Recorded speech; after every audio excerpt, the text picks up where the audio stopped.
오늘 말씀의 제목은 단을 쌓고 하나님을 예배함. 단을 쌓고 하나님을 예배함, 이런 제목으로 오늘 말씀을 증거하겠습니다. 지난 시간에는 이스라엘 백성들이 아이성 전투에서 마침내 승리한 내용을 보았습니다. 그들에게 죄가 있을 때에는, 그리고 그들이 자만심에 빠져 있을 때에는 하나님이 그들과 함께하지 않으셨어요. 그래서 보잘것없는 성 아이성과의 전투에서 패배할 수밖에 없었습니다. 그러나 그들이 죄의 문제를 해결했을 때에, 그리고 다시금 하나님만을 전적으로 의지하게 되었을 때에 하나님이 그들과 함께 하시고, 그래서 그들이 아이성 전투에서 승리할 수 있었습니다. 아이성 전투에서의 특별한 특징은 매복 전술을 썼죠. 사람이 전략을 치밀하게 짜서 전략대로 시행함으로 전투에서 승리할 수 있었습니다. 또 하나의 특징은 여리고성 전투에서 취했던 모든 전리품들은 하나님께 다 바쳤죠. 그것이 하나님의 명령이었습니다. 그러나 아이성 전투에서 취한 물품들은 하나님이 이제는 자유롭게 취해라, 너희들이 다 가질 수 있다, 이렇게 허락해 주셨습니다. 오늘날 우리들도 내가 하나님께 바쳐야 될 것을 먼저 바치고 나면 하나님은 우리에게 우리가 필요한 것도 풍족하게 채워주시는 하나님이시라는 것, 우리가 이 사실을 잊지 말아야 합니다. 오늘은 이어서 아이성 전투의 결말 부분입니다. 전쟁과 관련되어서 추가적인 내용들이 조금 더 기록이 되어 있고요. 또 중요한 것은 단을 쌓고 하나님을 예배한 일이 오늘 본문에 기록되어 있습니다. 먼저 본문 24절로 25절 우리 뜻을 생각하면서 같이 읽어보겠습니다. 이스라엘이 자기를 광야로 따르던 아이 모든 거민을 들에서 죽이되 그들을 다 칼날에 엎드러지게 하여 진멸하기를 마치고 온 이스라엘이 아이로 돌아와서 칼날로 죽이매 그날에 아이 사람의 전부가 죽었으니 남녀가 1만 2천이라. 그래서 이 말씀에는 아이성에 있는 모든 사람들이 다 진멸당했다는 것을 여기 기록하고 있습니다. 여리고성과 마찬가지예요. 제가 여리고성 전투 때 설명드린 적이 있습니다. 왜 하나님이 이들을 진멸하셨는가? 이 아이성의 경우도 마찬가지입니다. 우리가 레위기 18장의 말씀을 일일이 읽어봤었는데요, 가나안 땅에는 성적인 죄악이 만연했습니다. 평범한 죄악도 아니고 비정상적인, 참 입에 담기도 부끄러운 그런 근친상간, 또 수간, 동성애, 이런 것들이 가나안 땅 전역에 퍼져 있었어요. 그뿐 아니라 이들은 우상 숭배를 했는데 자기의 그 자녀를 불에 태워서 바칠 정도로 그런 아주 심각한 우상 숭배에 빠져 있었습니다. 그래서 하나님께서 가나안 땅의 죄악을 징벌하신 겁니다. 이스라엘을 통해서 가나안 땅에 만연된 죄악을 심판하신 사건인 것입니다. 그래서 오늘날도 하나님은 죄악이 관영하면 반드시 심판하시는 하나님이라는 것, 우리가 이 사실을 잊어버리면 안 됩니다. 특별히 지금 이 세상을 바라볼 때 가나안 땅과 같아요. 소돔 고모라 성과 같아요. 음란방탕한 죄악이 점점 만연해 가고 있습니다. 음란방탕한 죄악은 더 이상 죄처럼 여기지 않는 그런 시대가 점점 되어오고 있어요. 지금도 벌써 그렇고요.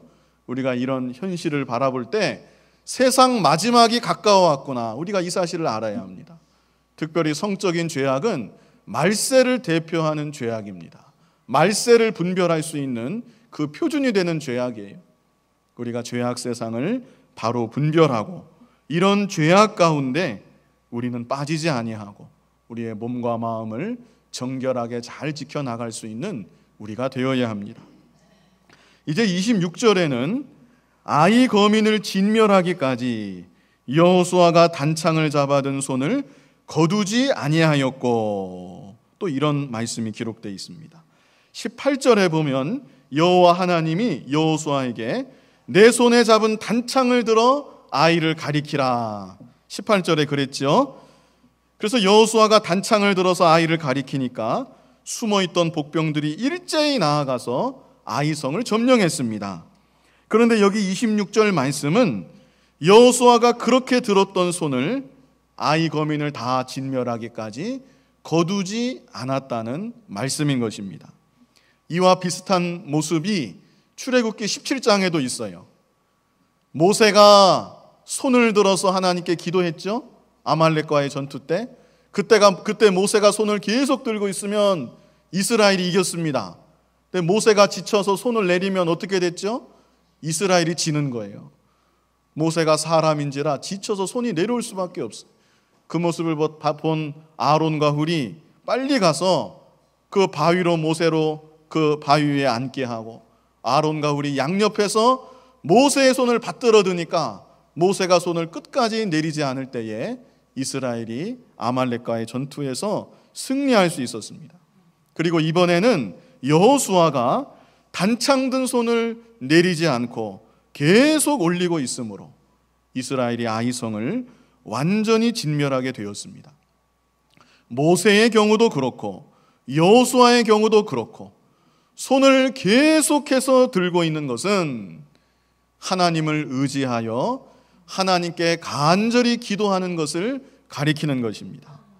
어떤 싸움이든지 싸움의 성패는 하나님의 손에 달려있는 것입니다. 그러므로 오늘날 우리들도 세상에서 무슨 일을 하든지 하나님만을 의지하여 하나님께 손을 들어 간절히 기도하는 우리가 되어야 합니다. 하나님께 든 손, 하나님을 향한 눈, 우리가 지치지 않고 계속해서 기도로 나아갈 때 우리도 우리 삶 가운데 승리하는 삶을 살아갈 수 있는 것입니다. 여기 그 다음 27절에는 제가 이미 말씀드렸고 앞에서도 언급된 대로 아이성에서 얻게 된 전리품들은 이스라엘이 자유롭게 취하게 되었다는 것입니다. 오직 그 성읍의 가축과 노력한 것은 여호와께서 여호수아에게 명하신 대로 이스라엘이 탈취하였더라. 그 다음 28절로 29절에는 아이성을 불살랐습니다. 그리고 아이성의 왕을 처단했습니다. 우리 본문 28절로 29절까지 뜻을 생각하면서 같이 읽어보겠습니다.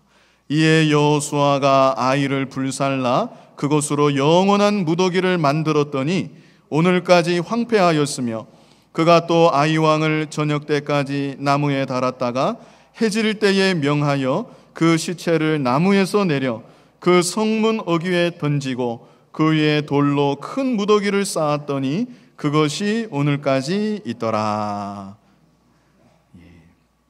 아이성을 불사르고 큰 무더기를 만들었습니다. 이것은 하나님의 심판의 자리를 기억하라는 것입니다. 죄악이 있을 때 하나님의 심판이 있다는 것, 이것을 후대들이 영원토록 기억하라고 이렇게 한 것입니다. 그리고 중요한 것은 29절에 여기 말씀에요, 아이성의 그 왕을 저녁 때까지 나무에 달았다가 그리고 그 시체를 해질 때에 나무에서 내렸다고 했습니다. 여기에도 의미가 있는데요, 이것도 역시 하나님의 계명대로 순종해서 이렇게 한 것입니다. 신명기 21장 22절로 23절 말씀 제가 읽어드리겠습니다. 신명기 21장 22절로 23절.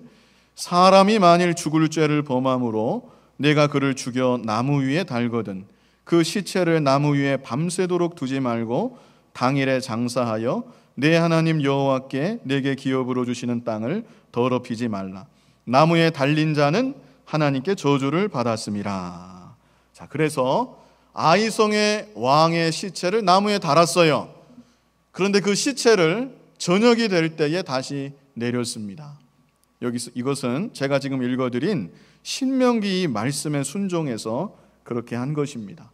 이 말씀이 우리에게 교훈하는 정신은 아무리 큰 죄를 지었다고 할지라도 분노의 감정이 개입되어서 죄를 과하게 벌하면 안 된다는 것입니다.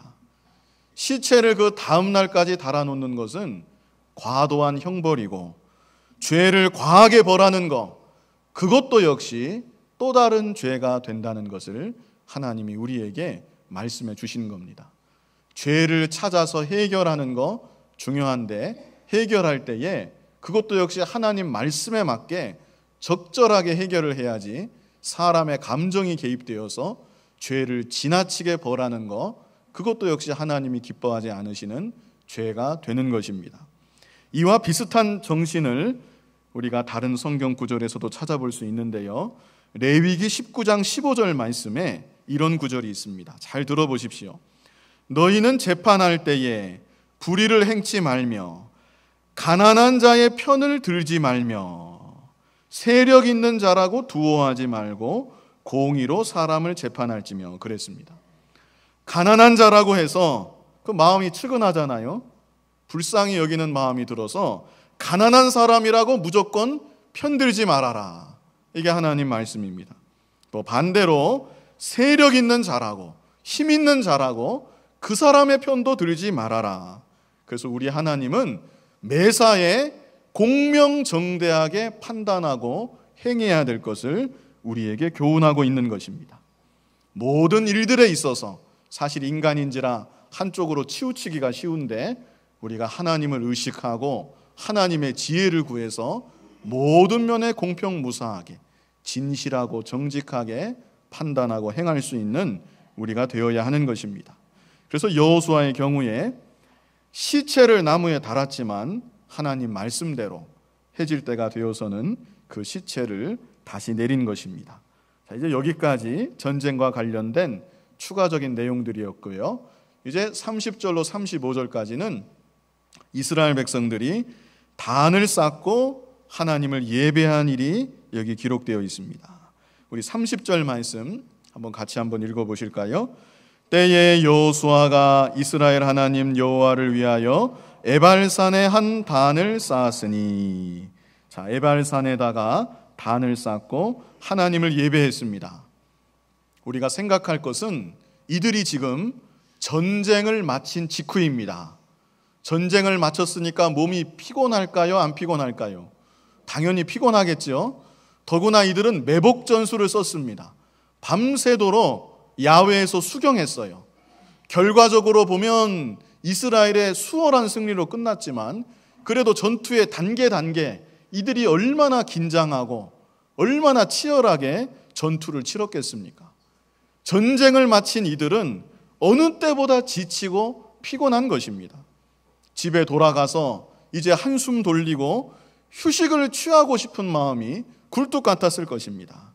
그러나 이들은 전쟁을 끝마친 직후에 모두가 다 함께 모여서 단을 쌓고 하나님을 예배하며 하나님께 영광을 돌린 것입니다. 이것은 오늘날 우리들에게 중요한 교훈을 줍니다. 오늘날 저와 여러분도 크고 작은 모든 일의 마지막에는 항상 하나님을 예배하며 하나님께 영광을 돌릴 수 있어야 합니다. 물론 모든 일의 시작도 하나님께 기도함으로 시작해야 되고 일의 중간중간에도 늘 하나님을 생각하고 하나님을 의지해야 되겠지만, 그러나 무엇보다도 일을 다 마치고 마무리한 다음에는 여기까지 인도하신 하나님을 생각하고 하나님께 감사하고 하나님께 영광을 돌릴 수 있는 우리가 되어야 하는 것입니다. 하루를 마칠 때 하나님께 기도하고 하나님을 예배하며 마치고 중요한 일의 마무리 때마다 하나님을 생각하고 인생의 마지막에도 하나님을 생각하고 하나님께 영광 돌리며 하나님께 갈 수 있는 우리가 되어야 하는 것입니다. 특별히 여기 보시면 무슨 산에다가 단을 쌓았다 그랬죠? 에발산에다가 단을 쌓았습니다. 자, 에발산은 아이성으로부터 40km 정도 북쪽에 위치한 지역입니다. 멀리 떨어져 있죠, 그죠? 4km가 심리니까 100리길입니다. 전쟁을 치른 직후에 얼마나 몸이 고단하고 긴장이 다 풀어져서 축 늘어지고 싶겠는데 이들이 다시 40km를 걸어 올라가서 그곳에다가 단을 쌓고 하나님을 예배한 것입니다. 자, 그렇다면 궁금한 것이 왜 이들이 굳이 에발산에다가 단을 쌓았을까? 이유는 간단합니다. 에발산에다가 단을 쌓으라는 것이 하나님의 명령이었기 때문입니다.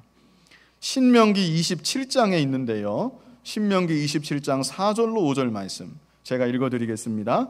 너희가 요단을 건너거든 내가 오늘날 너희에게 명하는 이 돌들을 에발산에 세우고 그 위에 석회를 바를 것이며 또 거기서 내 하나님 여호와를 위하여 단 곳 돌단을 쌓되 그것에 철기를 대지 말지니라. 하나님께서 이미 오래전에 모세에게 이런 명령을 하셨습니다. 그래서 이스라엘 백성들은 하나님이 모세를 통해서 주신 이 말씀을 기억해서 자신의 육신은 힘들고 고단하지만 에발산까지 가서 그 산에다가 단을 쌓고 하나님을 예배한 것입니다. 사람의 생각만 하면 전쟁을 끝마치고 바로 이 자리에다가 단을 쌓고 예배하는 게 훨씬 좋습니다. 훨씬 효율적이에요. 제사를 아예 안 하겠다는 것도 아닙니다. 기왕이면 시간도 절약이 되지요. 체력도 비축이 되지요. 또 사람의 생각으로는 지쳐서 올라가서 하는 것보다 여기서 하면 집중도도 잘할 수 있을 것 같고 제사 빨리 끝내고 집에 가서 더 푹 쉬면 다음 전쟁에도 더 좋을 것 같습니다. 그러나 이스라엘 백성들은 한 사람도 불만을 토하지 않고 오래전에 모세를 통해 주신 말씀을 기억해서 40km를 걸어 올라가서 에발산에 단을 쌓고 하나님을 예배한 겁니다. 우리가 이 사실을 또한 중요하게 기억해야 합니다. 그래서 오늘날 우리들도 하나님을 예배할 때 내 마음대로 내 기분 내키는 대로 내 편한 대로 하나님을 예배하면 안 되는 것입니다. 뭐 내 사정이 이러니까 하나님도 이해하시겠지 그러면서 자기 형편, 자기 사정, 자기 뜻을 따라서 하나님을 예배하면 안 된다는 것입니다. 항상 신앙생활은 내가 표준이 아니고 하나님이 표준입니다. 내 생각이나 내 뜻이나 내 형편이 표준이 아니고 하나님의 말씀이 표준이 되는 것입니다. 그래서 언제나 우리들은 하나님을 표준으로 해서 하나님의 뜻을 표준으로 해서 어떻게 하나님을 예배하고 어떻게 하나님을 섬기고 어떻게 믿음 생활하는 것이 하나님의 뜻인가, 하나님이 기뻐하시는 뜻인가, 우리가 그것을 찾아서 하나님을 바르게 섬기고 하나님을 예배해야 되는 것입니다. 여기 이어서 31절에도 중요한 말씀이 있는데요. 이는 여호와의 종 모세가 이스라엘 자손에게 명한 것과 모세의 율법책에 기록된 대로 철연장으로 다듬지 아니한 쇠돌로 만든 단이라. 무리가 여호와께 번제와 화목제를 그 위에 드렸으며. 자, 앞에서는 에발산까지 가서 단을 쌓았다 그랬죠. 여기 31절에서 중요한 구절은 철연장으로 다듬지 아니한 쇠돌로 만든 단이라. 이 구절이 중요합니다. 다듬지 아니한 쇠돌. 하나님을 위해서 단을 쌓는데 기왕이면 잘 다듬어서 반듯하게 보기 좋은 단을 만들어서 쌓으면 좋을 것 같죠? 그런데 그게 아니라 다듬지 아니한 쇠돌. 다듬으면 안 돼요, 돌을. 자연 상태 있는 그대로의 돌을 그대로 쌓으라고 여기 하나님이 명하셨고 이스라엘 백성들이 이대로 순종한 겁니다. 아까 신명기 27장 5절에도 철기를 돌에다가 대지 말라고 말씀하셨는데 신명기 27장 6절에는 또 이렇게 말씀했습니다. 너는 다듬지 않은 돌로 내 하나님 여호와의 단을 쌓고 그 위에 내 하나님 여호와께 번제를 드릴 것이며. 그리고 출애굽기 20장 25절에는 이런 말씀이 있습니다. 내가 내게 돌로 단을 쌓거든 다듬은 돌로 쌓지 말라. 내가 정으로 그것을 쪼면 부정하게 함이니라. 이것이 하나님의 명령이에요. 그래서 구약시대 하나님께 단을 쌓고 예배를 드리는데 그 단은 다듬어야 됩니까? 다듬지 말아야 됩니까? 다듬지 말아야 돼요. 다듬으려고 사람이 손을 대는 순간 그것은 부정한 것이니라 하나님이 이렇게 말씀하고 있습니다. 좀 바꾸어 말하면 이것은 무엇을 가리키냐면 하나님을 섬기는 데 있어서 인본주의적인 요소가 조금이라도 더해지면 안 된다는 것입니다. 오늘날도 마찬가지예요. 오늘날도 하나님께 드리는 예배에 인본주의적인 요소가 들어가면 안 되는 겁니다. 세속주의적인 요소가 하나님께 드리는 예배에 첨가되면 안 되는 거예요. 사람이 보기에 좋고 사람이 듣기에 좋고 사람의 마음도 즐겁게 하는 그런 예배는 이런 말씀에 위배가 되는 겁니다.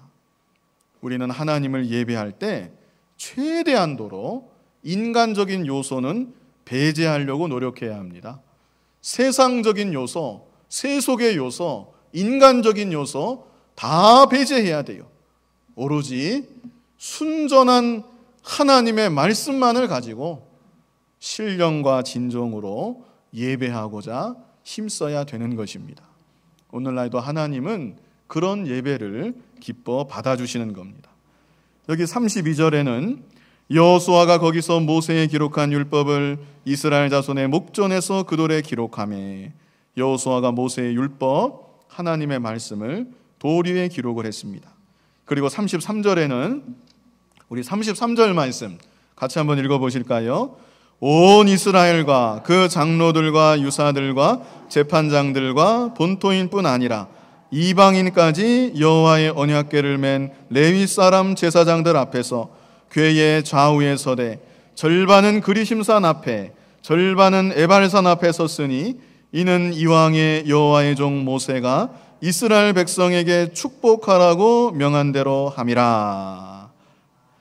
아멘. 자, 이제 이스라엘 백성들이 여호와의 언약궤를 중심으로 좌우로 갈라섰다는 거예요. 절반은 그리심산 앞에 서고 절반은 에발산 앞에 섰습니다. 자, 그리심산과 에발산은 서로 마주보고 있는 산이에요. 저는 직접 이스라엘에 안 가봤지만 제가 사진을 통해서 확인했는데 실제로 두 봉우리가 이렇게 맞닿고 이렇게 있어요.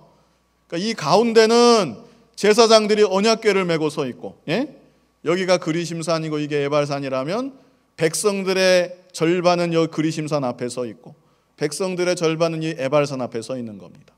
가운데는 언약궤를 맨 제사장들이 있어요. 그런 다음에 여기 34절로 35절 말씀 같이 한번 읽어보겠습니다. 그 후에 여호수아가 무릇 율법책에 기록된 대로 축복과 저주하는 율법의 모든 말씀을 낭독하였으니 모세의 명한 것은 여호수아가 이스라엘 온 회중과 여인과 아이와 그들 중에 동거하는 객들 앞에 낭독하지 아니한 말이 하나도 없었더라. 아멘. 자, 여호수아가 이렇게 두 무리로 나뉘어진 백성들 앞에서 축복의 말씀 그리고 저주의 말씀을 선포했습니다. 자, 이름을 붙이자면 이거 신명기 27장에 자세히 나와요. 이 시간에 찾아볼 수는 없고 이름을 붙이자면 에발산은 저주를 위한 산입니다. 그리고 그리심산은 축복을 위한 산이에요. 에발산이 무엇을 위한 산이라고요? 저주를 위한 산. 그리심산은 축복을 위한 산. 그래서 여호수아가 백성들 앞에서 모세의 율법을 낭독하는데 율법의 말씀 가운데 축복의 말씀도 있고 저주의 말씀도 있잖아요. 축복의 말씀을 선포하면 그리심산 앞에 서 있던 사람들이 그 말씀이 끝난 다음에 다 같이 아멘 이렇게 하는 거고, 또 율법을 읽다가 저주의 말씀이 나오면 그때는 어느 산 앞에? 에발산 앞에 서 있는 백성들이 또 다 같이 아멘 이렇게 화답을 하는 것입니다. 여호수아가 율법의 말씀을 다 읽을 때까지 그리심산에 서 있던 백성들, 에발산에 서 있던 백성들 이렇게 다 같이 어우러져서 아멘으로 화답하며 말씀을 들은 것입니다. 자, 이렇게 함으로써 그 백성들이 무엇이 복받는 길이고 무엇이 저주받는 길인지 더 확실하게 깨닫고 기억할 수 있었을 것입니다. 멍하니 딴 생각하고 있다가 엉뚱한 데서 아멘하면 안 돼요. 잘 듣고 있다가 이것이 축복의 말씀인가 저주의 말씀인가? 축복의 말씀이면 그리심산 앞에 있는 사람들이 다 같이 아멘하는 거고, 저주의 말씀이면 에발산 앞에 있는 사람이 다 같이 아멘하는 것입니다.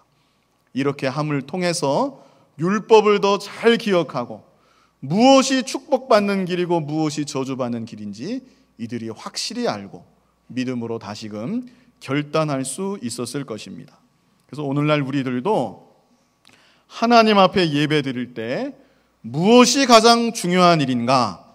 그것은 하나님의 말씀을 귀 기울여 잘 듣는 것입니다. 그것이 예배 드릴 때 제일 중요한 일이에요. 축복의 말씀만 잘 듣는 것이 아니라 저주의 말씀도 잘 들어야 합니다. 내 마음에 딱 와닿는 말씀만 귀 기울여 듣는 것이 아니라 내 마음에 와닿지 않는 말씀도 잘 귀 기울여 들어야 돼요.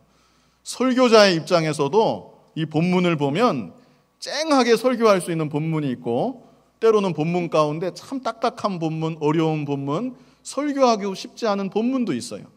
근데 설교자 입장에서도 골라서 전하는 것이 아니라 하나님의 모든 말씀을 가감없이 전달해야 되고, 말씀을 받는 입장에서도 하나님의 말씀이라고 하면 그 말씀이 어떤 말씀이든지 귀 기울여 잘 듣고 그 말씀을 마음판에 새길 수 있어야 합니다. 그뿐 아니라 하나님 뜻을 분별해서 그 뜻대로 잘 순종하며 살기를 힘쓰는 우리가 되어야 하는 것입니다. 이 시간 단을 쌓고 하나님을 예배함, 이런 제목으로 말씀을 증거했습니다. 먼저는 아이성 전투와 관련된 또 부가적인 내용들을 우리가 보았는데요. 아이성의 멸망을 통해서 성경 전체에 드러난 그런 주제이기도 하지만 죄가 있는 곳에는 반드시 하나님의 심판이 있다. 이 사실을 우리가 또다시 기억해야 합니다. 또 여호수아가 단창 든 손을 거두지 않았다고 했죠. 그것은 기도하는 것을 가리킵니다. 오늘날 저와 여러분도 삶의 현장에서 항상 하나님을 생각하고 하나님을 의지하고 기도하는 삶을 살기를 힘써야 됩니다. 그리고 왕의 그 시신을 저녁까지 매달고 해질 무렵에는 나무에서 내렸다고 했죠. 이 일을 통해서 우리는 무슨 일에나 감정에 치우치면 안 됩니다. 죄를 과하게 벌하면 안 돼요. 죄에 대한 문제뿐 아니라 매사에 우리는 양심을 바로 써서 항상 공명정대하고 바르게 판단하고 행동할 수 있어야 합니다. 마지막으로 단을 쌓고 예배한 일을 우리가 보았습니다. 어느 산에다가 단을 쌓았죠? 에발산에다가. 에발산은 가까운 데가 아니에요. 전쟁을 마친 그 지역에서 40km나 떨어진 지역이었고, 단을 쌓을 때도 다듬었습니까? 안 다듬었습니까? 안 다듬었습니다. 근본적인 이유는 하나님께서 그렇게 명하셨기 때문이에요. 우리가 하나님을 예배한다고 하면서 하나님 뜻은 생각하지 않고 자기 마음대로, 자기 편한 대로, 자기 기분 내키는 대로 하나님을 믿고 섬기는 것은 바로 된 것이 아닙니다. 또 예배를 드릴 때 인본주의, 세속주의가 첨가되면 안 된다는 거, 사람을 즐겁게 하고 사람 눈에 보기 좋게 하는 거 바른 예배가 아닙니다. 우리는 항상 하나님 기뻐하시는 뜻대로 인본주의, 세속주의 철저히 배제하고 진실되고 순수하게 순전한 하나님의 말씀으로 예배하고 말씀을 귀 기울여 잘 듣고 그 말씀을 믿고 순종하며 나아갈 수 있는 저와 여러분이 다 되어야 하겠습니다. 거룩하신 아버지 하나님, 이스라엘 백성들이 전쟁하여 피곤하고 지쳤지만 모세를 통한 율법의 말씀을 기억해서 멀리 떨어진 에발산까지 가서 다듬지 않은 단을 쌓고 하나님을 예배한 일을 보았습니다. 아버지 하나님, 우리도 하나님을 믿고 섬길 때에 내 마음대로 하나님을 믿고 섬기는 것이 아니라 하나님 말씀에 기록된 대로 하나님 기뻐하시는 뜻을 찾아 하나님을 바르게 섬길 수 있는 우리가 되게 하여 주시옵소서. 이제까지 우리 교회를 붙잡아 주셔서 그래도 하나님 보시기에 합당한 예배를 드리기에 힘쓸 수 있도록 인도해 주심을 감사합니다. 앞으로도 하나님께서 붙잡아 주시고 많은 은혜를 허락하여 주셔서 세속의 물결이 들어오지 않게 하여 주시고 하나님 앞에 경건하게 순전한 말씀만을 가지고 말씀 중심의 예배를 드릴 수 있는 우리가 되게 하여 주시옵소서. 축복의 말씀, 저주의 말씀을 다 선포했고 그 말씀 앞에 모든 백성들이 아멘으로 화답했다고 했습니다.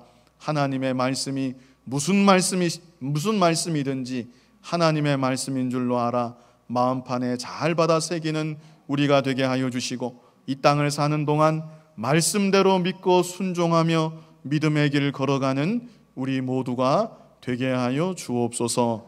예수님 이름으로 기도하옵나이다. 아멘.